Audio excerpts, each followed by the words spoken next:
Bang it up, yatna warwarang. Bang it up, yatna warwarang.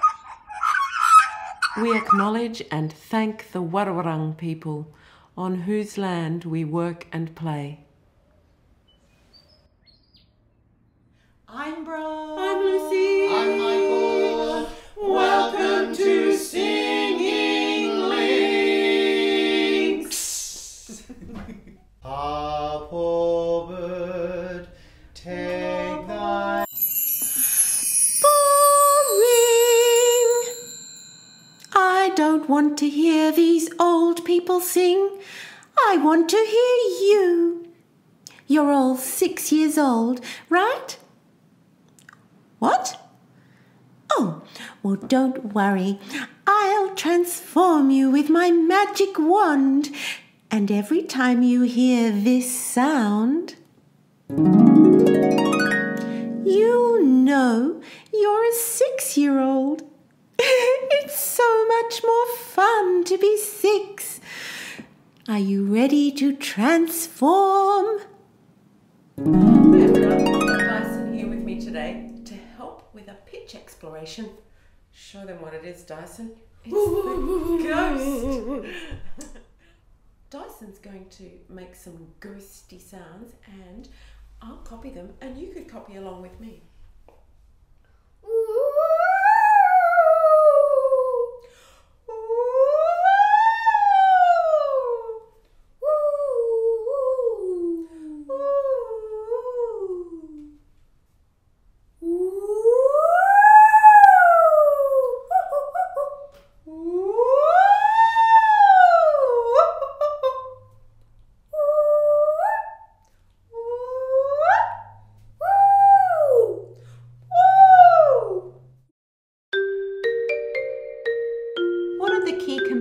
Of a quality singing program that will support students to become tuneful, beatful and artful.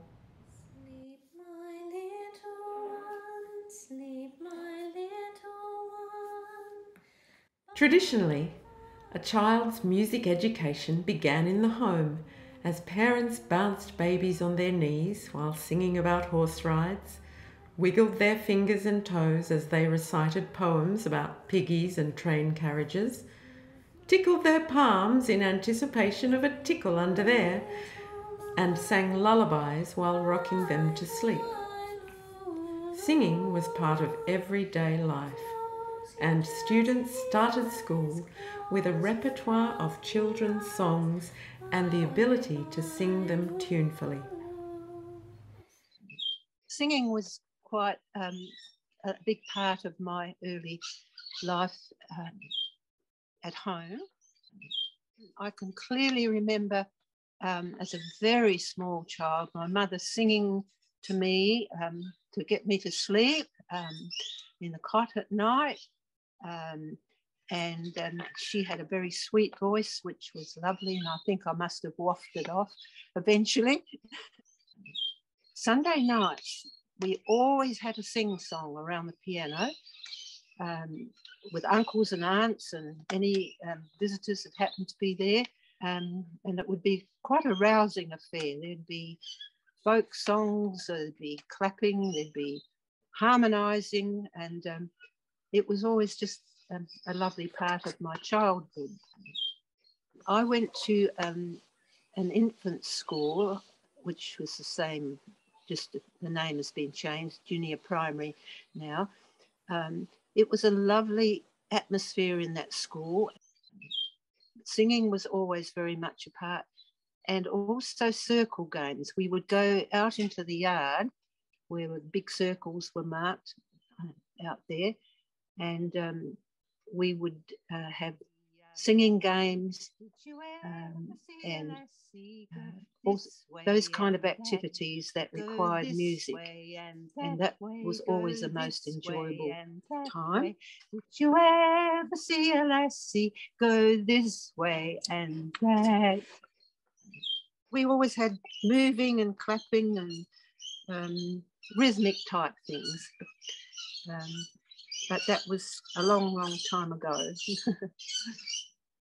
A little ship was on the sea, and all was calm and bright. I always sing to you babies. Pleasantly, and all was calm and bright. Over my shoulder, patting their bottoms, and probably just walking along around the room, and that seemed to go with that song.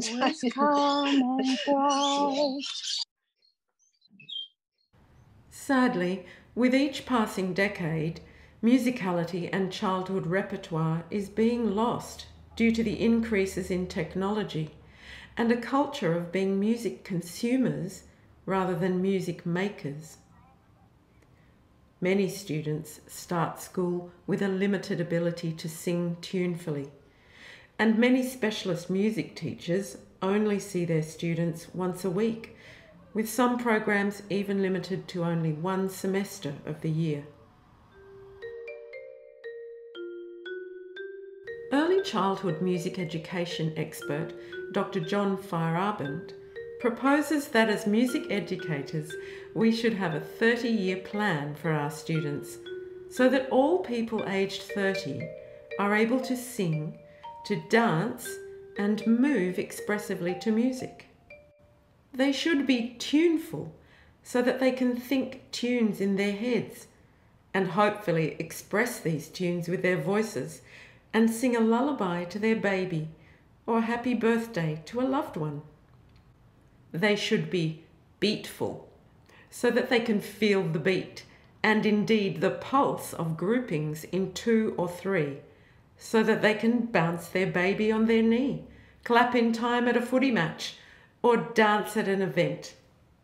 And they should be artful, so that they respond to the expressiveness of music and can sing to their children with feeling, be touched by the music of a cinematic score, and choose to seek out musical experiences. Now you're all 6 years old again. Today I have my microphone here for an echo song. Here's how it works. When the microphone points to me, that means it's my turn to sing, and you listen. But when the microphone points to you, you sing. You echo me. Kingy's here because he's going to help you. So let's give it a try. I'll sing, and then when the microphone points to you, Kingy will help you sing. Charlie over the ocean, Charlie over the ocean, Charlie over the sea, Charlie over the sea. Charlie caught a big fish, Charlie got a big fish, can't catch me. can't catch me. You got the hang of it.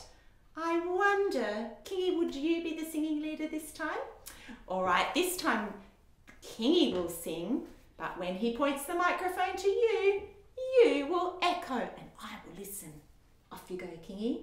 Charlie over the ocean, Charlie over the sea.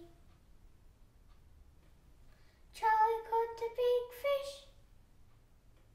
can't catch me. That's the way.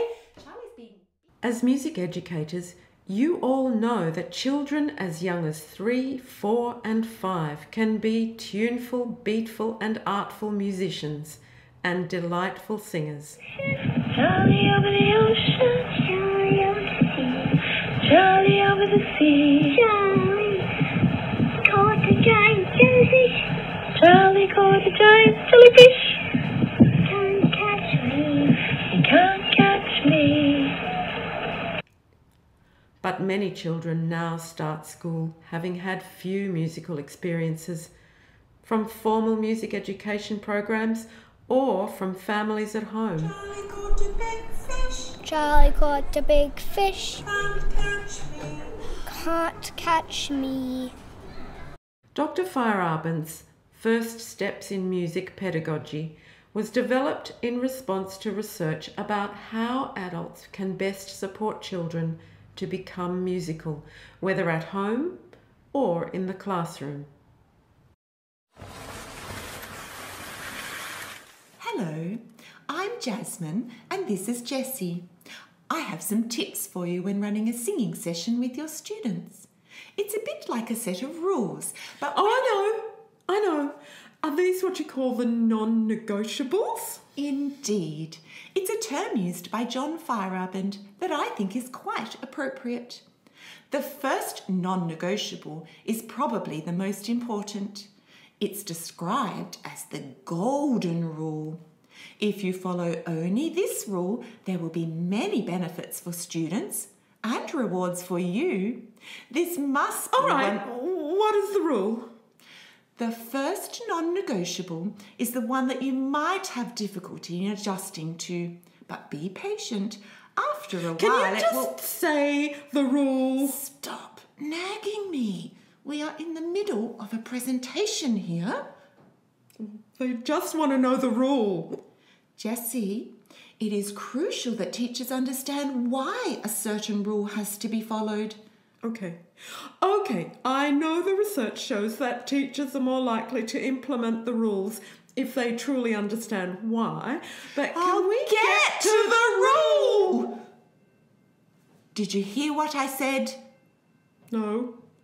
Exactly. That is why we have this rule. Never sing with your students. Never sing with your students? Are you crazy? This is a presentation about singing. Sing for your students, not with them. They listen to you, then you listen to them. Of course, you are with your students in the singing circle, but it's crucial that you allow them to sing without you. As a class, in small groups, as individuals. That way they are developing their musical skills and can learn to sing independently. Oh, I see. It's a bit like learning to read then. Each child has to be able to read alone, not just with a group. Exactly. So, the golden rule, sing for, not with. What's next? The next two non-negotiables that I'd like to tell you about can be grouped together. They are about using appropriate keys and tempos for the songs you teach young children. Why is that important?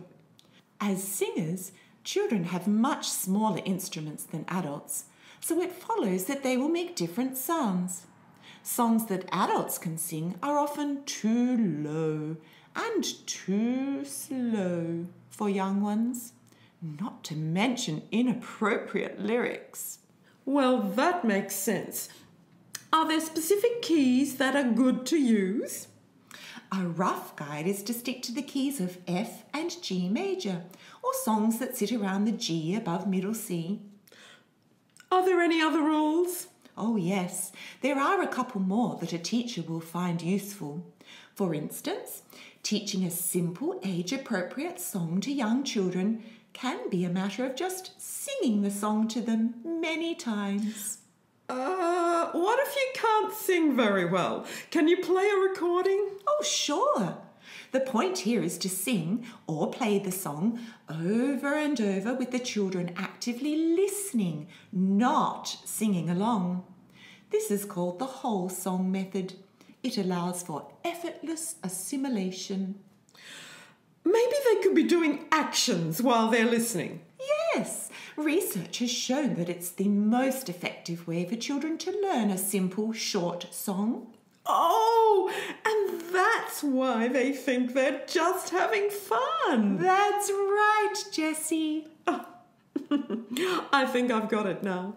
Sing for, not with, and use appropriate repertoire, and play the song lots of times for them to listen to. It seems straightforward. Thanks, Jasmine. There's more. Oh, really? The most learning will happen when a child sings alone.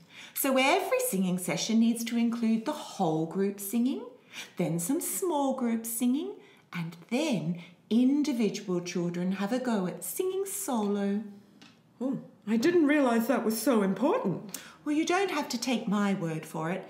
This is all based on research carried out by Dr. Feierabend and other music education experts. And that is the last rule. Just one more, but it's important, and it's one of the most difficult to stick to.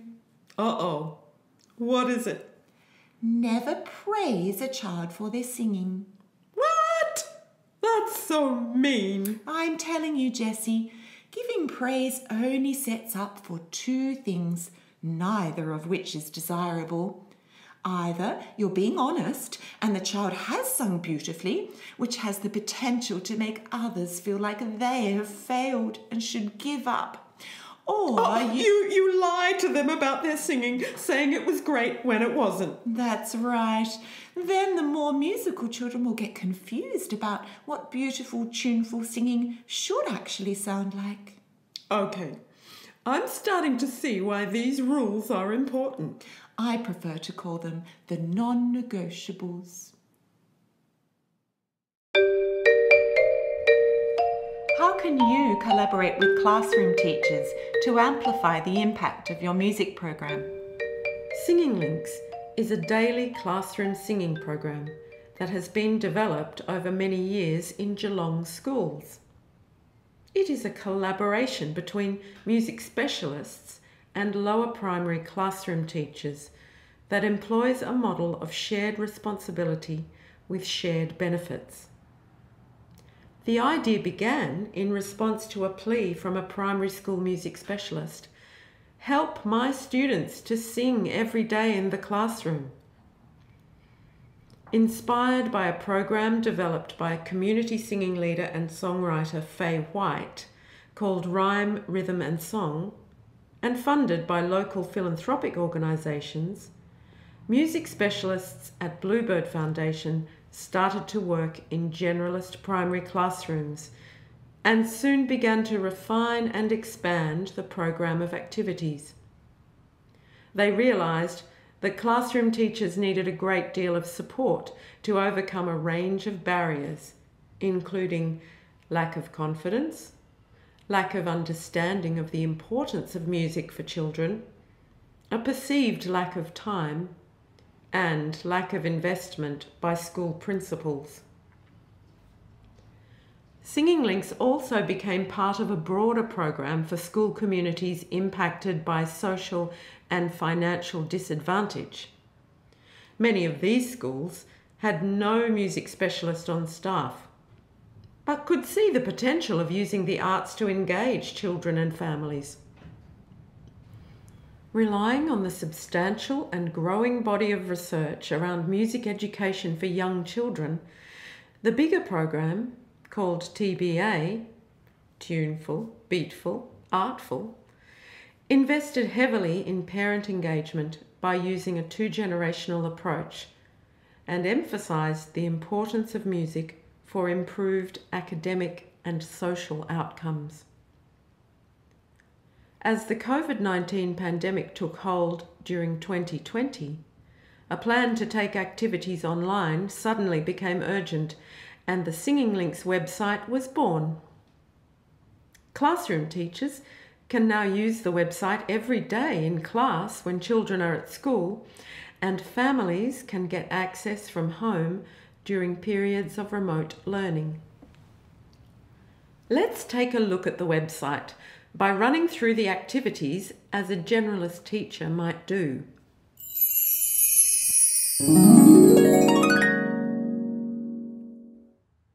The Singing Links homepage has 4 activity buttons. Let's begin with pitch exploration. Hi everyone, I've got Dyson here with me today to help with a pitch exploration. Show them what it is, Dyson. The next activity is fragment singing, in this case, an echo song. Research shows that children learn best from a tuneful, beatful and artful child model. Today I have my microphone here for an echo song.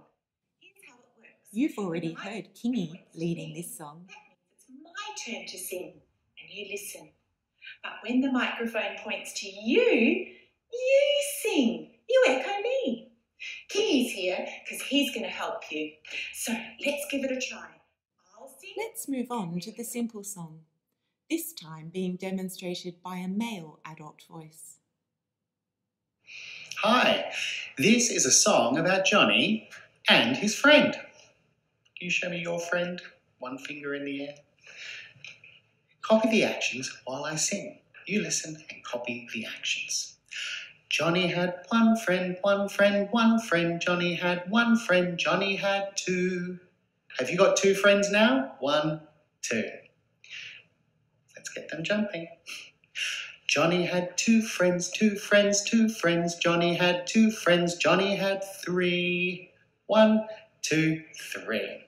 Have you got your 3 friends, your 3 fingers in the air? Let's see what happens next. Copy my actions and listen while I sing. Johnny had 3 friends, 3 friends, 3 friends. Johnny had 3 friends, Johnny had 4. 1, 2, 3, 4. Ready for the next one? Johnny had 4 friends, 4 friends, 4 friends. Johnny had 4 friends, Johnny had 5. 1, 2, 3, 4, 5. Have you got all 5 friends in the air? Simple songs are taught over 2 weeks. In this first week example, the students are directed to only listen. In the second week, they will be asked to sing. The final activity is optional and introduces students to a world of music making.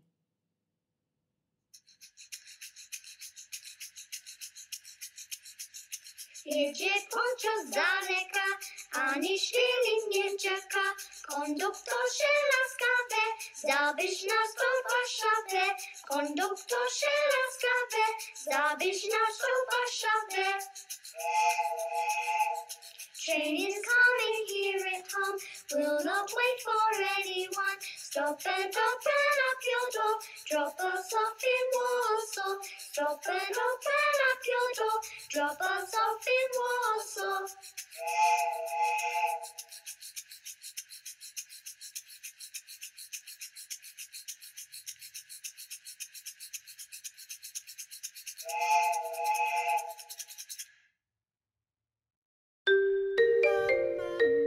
Effective collaboration through the Singing Links program can lead to outcomes that benefit you as the music specialist, as well as the students. Children get to sing every day, even though you might only see them once or twice a week. Singing is normalised, which means less work for you. Teachers, including you, benefit from children demonstrating improvements in cooperative behaviour, listening skills, and literacy levels, to name just a few of the known impacts of music on children's brains.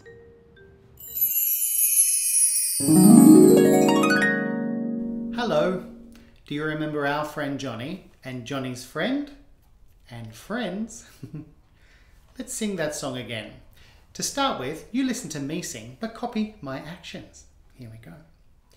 Johnny had one friend, one friend, one friend. Johnny had one friend, Johnny had 2. Have you got 2 fingers in the air? This time it's your turn to sing and I will listen to you. Have your friends ready to jump? And I'll start you off. Here we go. Johnny had...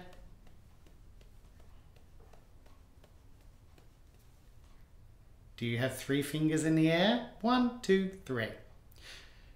This time I'll sing, you listen to me, but copy my actions with your 3 friends. Here we go. Johnny had 3 friends, 3 friends, 3 friends. Johnny had 3 friends, Johnny had 4. This time it's your turn to sing again. You go with your 4 friends here and I will listen to you. I'll start you off. Here we go. Johnny had...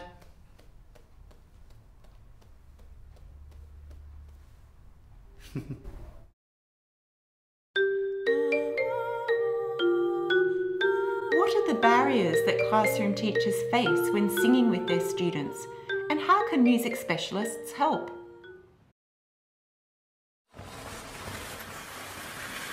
Jasmine, I've been thinking. About what, Jessie? I'd like to be able to help my students. I want them to achieve more academically, and I would definitely like to help them develop their social skills. But Yes? Well, Spit it out. I can't sing. But didn't you get some skills when you trained to be a teacher? Oh, I remember playing xylophones one day.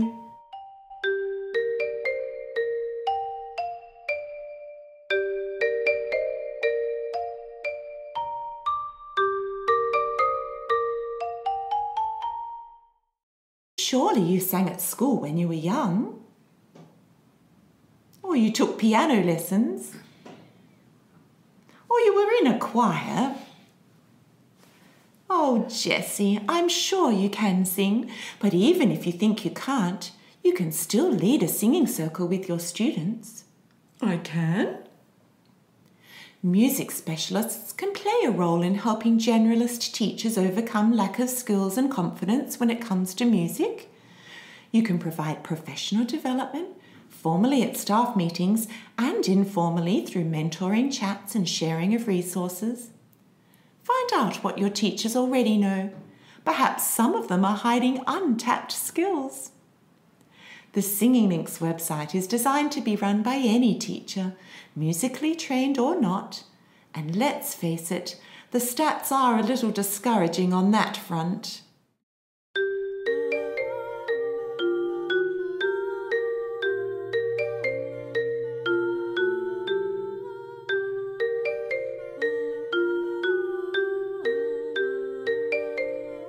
Fortunately, many teachers will have musicality that was nurtured in them when they were young, and they might only need a little encouragement to put their talents to good use.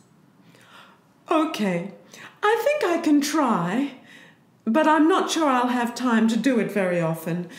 I'm so busy with my literacy curriculum. But Jessie, singing can be part of your literacy curriculum. Learning songs helps with vocabulary, oral skills, rhyming, the list goes on. Learning songs is learning to be literate. A sequential, developmental, age-appropriate singing program will work wonders with your students. Check the research if you don't believe me. Music specialists can also educate generalist teachers about the many benefits of music on young brains.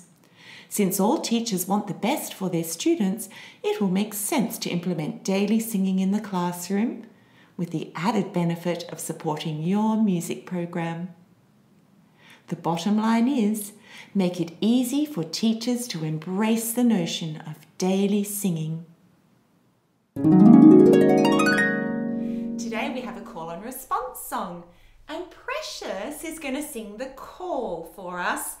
I'll sing the response, so listen carefully to what I sing because that will be your job next. All right, Precious, are you ready? Yeah. Did you feed my cow? Yes, ma'am. Did you feed my cow? Yes, ma'am. What did you feed her? Corn and hay. What did you feed her? Corn and hay. Did you milk her good? Yes, ma'am. Did you milk her like you should? Yes, ma'am. How did you milk her? Squish, squish, squish. How did you milk her? Squish, squish, squish. Did my cow get sick? Yes, ma'am. Was she covered in tick? Yes, ma'am. How did she die? How did she die? Did the buzzards come? Yes, ma'am. Did the buzzards come? Yes, ma'am. How did they come? Flap, flap, flap. How did they come? Flap, flap, flap. All right, this time you guys are going to sing the response with me. So Precious will do the call again and you'll sing what I sing. Are you ready to take it away, Precious? Yeah. Did you feed my cow? Yes, ma'am. Did you feed my cow? Yes, ma'am. What did you feed her? Corn and hay. What did you feed her? Corn and hay. Did you milk her good? Yes, ma'am. Did you milk her like you should? Yes, ma'am. How did you milk her? Squish, squish, squish. How did you milk her? Squish, squish, squish. Did my cow get sick? Yes, ma'am. Was she covered in tick? Yes, ma'am. How did you die? How did you die? Did the buzzards come? Yes, ma'am. Did the buzzards come? Yes, ma'am. How did they come? Flap, flap, flap. How did they come? Flap, flap, flap. Bluebird Foundation supports classroom teachers to deliver singing programs in Geelong's most vulnerable suburbs. The following film gives a glimpse into the extraordinary impact that this small organisation is having within an entire school community.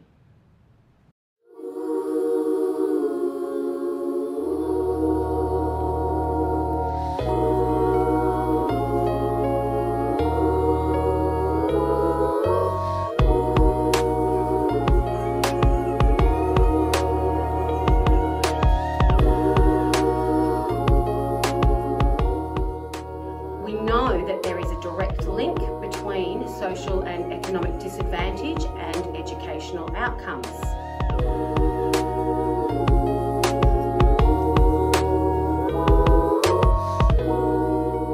Singing Links is a wonderful educational program that is assisting us at MBC to bridge the gap of inequality.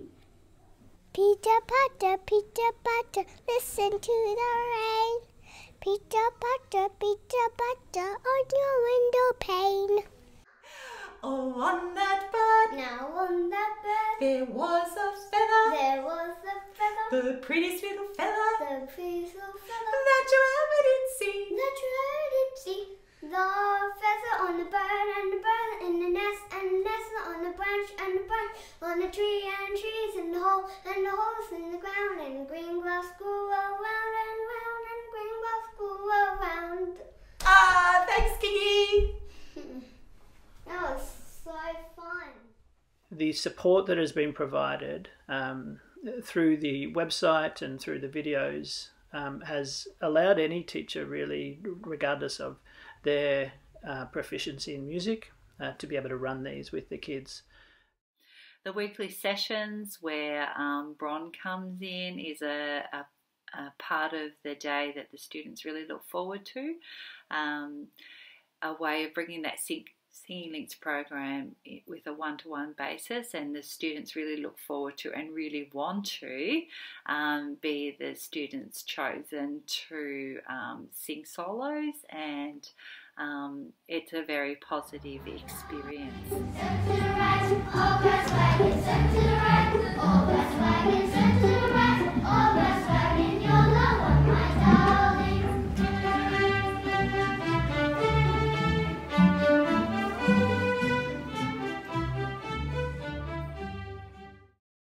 The Singing Links program demonstrates just one way that music specialists can collaborate with classroom teachers to enhance music education in primary schools.